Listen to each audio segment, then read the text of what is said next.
আসসালামু আলাইকুম প্রিয় দর্শক বন্ধুরা, জামাতকে যারা ইসলামী দল বলবে তারা বোকার স্বর্গে বাস করছে, এই কথা জানালেন চরমনাই পীর। প্রিয় দর্শক বন্ধুরা, আমি কি বলবো, হিসামার এটার মাথার তার ছিটে গেছে, হিসামার এটারে। আসলে ইসলামী দল বা ইসলামী আন্দোলনের যে দল, এদের ইতিহাস অনেকে জানে না। এই দলটি সর্বপ্রথম কে শুরু করেছিল?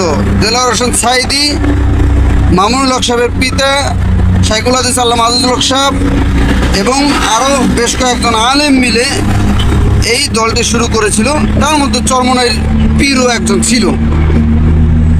অথচ প্রথম বছর আমির নির্বাচিত হয় শায়েখ আল্লামা আজিজুল হক সাহেব, দুই বছর করে আমির নিযুক্ত হবে। দ্বিতীয় বছর যখন কিনা আসলো চরমনাই পীরের কাছে এই দায়িত্বটা, এই যে মনে করেন এটা যে হাইজ্যাক হয়ে গেল, এটা যে মনে করেন চুরি হয়ে গেল এই দল, আর সে দল ফেরত দেওয়া যায় কোনো সুযোগ নাই, খেয়ে ফেললো দলটা।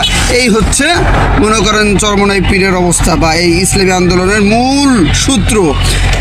এখনো যারা অন্ধ ভক্তের মতো ইসলামী আন্দোলন করো, বাবারা এখনো সুযোগ আছে, তোমরা ফিরে আসো, আর চোখে মুখে পানি দাও, এখনো সুযোগ আছে, চোখে মুখে পানি দাও। কারণ শয়তান অনেক সময় নেক্সট সুরাতে ধোকা দেয়, কিন্তু জিনিসটা বুঝতে হবে। ধন্যবাদ। যদি ভিডিওটি ভালো লাগে থাকে শেয়ার করে দিবেন।